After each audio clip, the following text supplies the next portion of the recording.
All right. Welcome to the podcast, everyone. It's just going to be me today. I'm going to be finishing up the four mirrors that I started last time. Alex is in the other room recording a different teaching right now. So hopefully you can put up with me for one more week. Let's see. The practice of paradise is not intended to heal, treat, or cure any diseases. We're talking about underlying spiritual principles and philosophical principles too, in some cases. So I'm going to get right into it. Before I get started, I want to reiterate that what I'm talking about in the context of the mirrors is how to the sort of framework that you have for determining your identity. So when I discuss a mirror and why it's problematic, I'm not saying that that thing is not good. Like, I'm about to talk about justice, so I'm not coming out against justice. I'm saying that when justice defines how you think about yourself, it's problematic. So with that out of the way,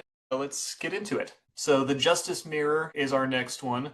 Last time we talked about the empty pool and the cultural mirror. So if you and I happened to be on a plane that went down together and crashed on a deserted island, like if you've seen Lost, the beginning of Lost, the first thing that we would probably all do after accounting for survivors and our most immediate physical needs would be to establish a system of justice. We would need to ensure that we can ration our supplies, determine leadership, assign necessary jobs, and establish penalties for actions that could threaten all of our survival. On the other hand, if you and I were children and we were putting together a secret club, we would probably do the same thing. That would be much lower stakes, but we would, come up with a special handshake, an official clubhouse, and maybe a no girls allowed rule. Justice is a practical necessity for society of any size and composition, and because of that, it's the form of moral law that bridges all groups and all ideologies, and so out of all of them, it is the most real in the strictly physical sense. For that reason, Christianity urges obedience to all laws, even unjust ones, except in cases where doing so would conflict with Christian virtue. So in Christian thought, the law is important, yet subordinate to something even greater. Now, a moment's thought reveals that this is a logical necessity, not merely an eccentricity of Christ. The purpose of justice is to preserve goodness from the actions of unscrupulous groups and individuals. It does not in itself produce or define goodness. This is obvious from the argument that morality cannot be contingent on society's rules, because then there is no authority to call any society better than another. If you would agree with me, for example, that the morality of the United States is preferable to the morality of Nazi Germany, then there has to be some universal standard to which they can both be compared. In America, we call policemen, jurors, bailiffs, and judges civil servants in recognition of that fact. And when the law loses sight of the goodness it is meant to uphold and becomes an end unto itself, the effects are predictable. You get legalism, factionalism, political corruption, oppression, and fear. So fundamentally, this occurs because of a misunderstanding about what goodness is, which results from viewing it merely as an adherence to justice. But what it really is not so static. So in the Bible's story of creation, at the end of each day, God looks on what he has made and he calls it good. On the sixth day, after creating man, he says something a little different. He calls man not good, but very good.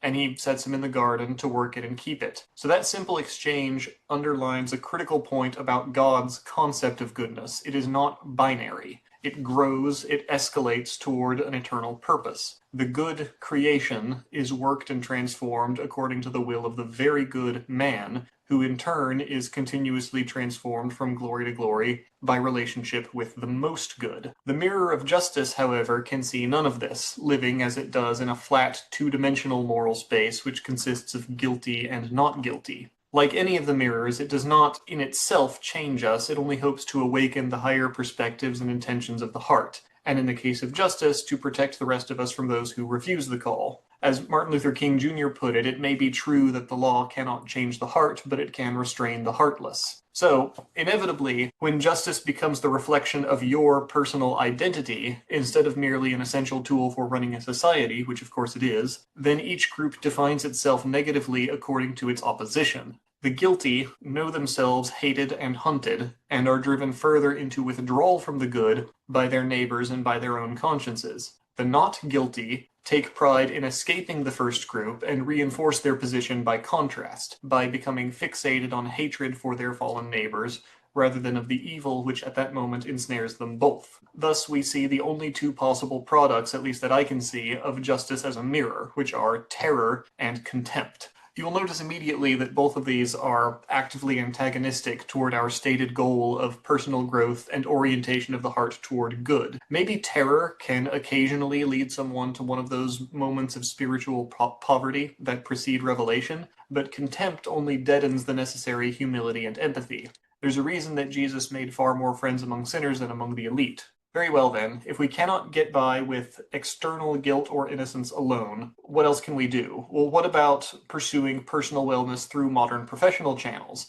I mean, isn't that the whole point of cognitive behavioral therapy? So our fourth and final mirror is the psychotherapeutic mirror. So if you and I happened to live a few hundred years ago, and we found ourselves wanting to become happier, freer, more mature individuals, then we would have confided in a priest or some other religious professional whose job it is to shepherd our spiritual selves. The world's religions vary in what ways and in what degree they urge man to give spiritual matters primacy over their own life, but they all agree with almost no exceptions on certain fundamentals. For example, they agree that the temporal is in service to the eternal, and that man is not God, but ought to obey God. Maybe there are some, Eastern faiths that believe a little differently in the concept of God and what that means, but by and large, that's the framework. And this is the framework through which faith is able to give structure and clarity regarding one's place in the universe, which is a prerequisite for any lasting sense of stability and peace. This is something that Nietzsche talked a lot about, that God was dead, he was afraid, and that this would cause a lot of societal and psychological problems. So today in the Western world, that role has largely passed to the psychotherapeutic profession, and a lot of people say that's good. They say that faith was maybe a necessary substitute back when nobody really knew what was going on in the world, but now it's been naturally replaced by something with the sound grounding of scientific rigor. And I hope that you won't think of me as dismissive of that rigor. We talk about psychology a lot in this house. Alex is, of course, a PhD. I have made a personal study of it, although I'm not a doctor. But you can probably tell that it's something we're passionate about. Something is lost in attempting to divorce the mental from the spiritual, which is the sense of a foundational, aspirational goodness toward which to escalate. In the same way that the mirror of the law reflects the contrast between ourselves and justice, cognitive behavioral therapy sets as its North Star the pursuit of a kind of tensionless self-actualization, in which the gap between the self-desired and the self-expressed has been fully or near fully closed. And it's almost a Buddhist end state, and it's a natural development when you see stress and dissatisfaction as strategic enemies. The endpoint of psychotherapy is you as you are now, but healthy. Outside of diagnosable disorder and explicit discontent, it makes no attempt to change you or to compel growth. So this lack of extrapersonal ambition is characteristic of its secularity. The only attempt at something like escalating goodness comes through what psychologists call self-realization, or self-actualization, which essentially means reconciling conflicts within your internal identity and learning to live it out fully. The problem is that without a higher authority to serve as the foundation for that identity, it ends up being derived from the patient themselves, and we've already seen where that can lead. The psychotherapeutic mirror at least has the virtue of assuming imperfection and a need for growth over the empty pool, which was one that we talked about last time, and you can go back and watch that if you want to know more, but it's still uncomfortably self-focused. Like the mirror of the law, it is an invaluable tool, but making it the centerpiece of your identity risks it becoming something not entirely unlike Narcissus's pool. And you can go back and watch the video on Narcissus if you want to know more. Just replacing haughtiness with neurosis and contempt for others with a sense of nagging unfulfillment which gradually turns to bitterness. So in the same way that justice sorts the world into guilty and not guilty, psychotherapy sorts it into healthy and not healthy. What both health and innocence have in common is that they are qualities of an active process functioning in the proper way.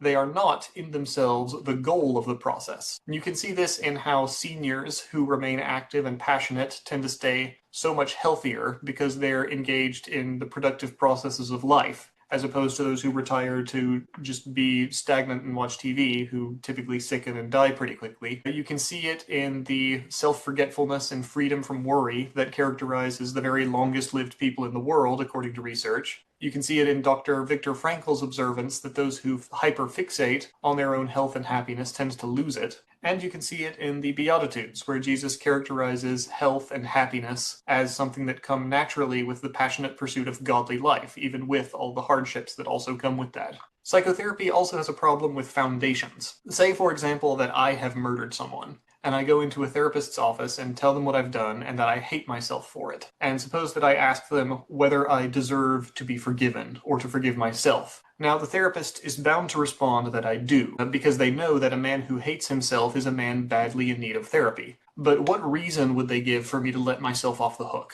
They might point out that human life has inherent value, that no matter what I've done, positive change is always possible, and that hating myself does no one any good. And these are all good, true things to say, but notice how none of them quite answer the question. They address the merits of forgiveness, but not where it comes from or whether I really deserve it. This is because the root source of meaning, which would have to be the source of reconciliation to universal goodness, whatever you believe that is just where psychotherapy won't go. Forgiveness from others is never certain, and without a higher source of goodness available for an appeal, they can only suggest that I give it to myself. The problem is that I'm not wrong for asking whether I deserve forgiveness. It isn't obvious that I do. But this is a question of deeper justice than just the legal sense. It is a question of whether I can be reconciled with the higher than personal goodness which the law merely protects. Psychotherapy, lacking a connection to real goodness except as it coincides with its own natural byproducts, which are health and happiness, can only treat unconditional self-love as a utilitarian mandate. It must be done, not because it is deserved, but because the alternative would not be healthy. So that's all I've got for today. That's my four mirrors teaching. We did the latter two today. The previous two were in the previous episode, which you can go back and look at if you want. Next week, we will be on to something else, and don't worry, Dr. Alex will be back, and you'll have both of us there, and he'll probably do more of the talking. In the meantime, we've got no questions this week, so I hope that you all have a wonderful week, and we'll see you again next time. Thank you very much, and God bless your week.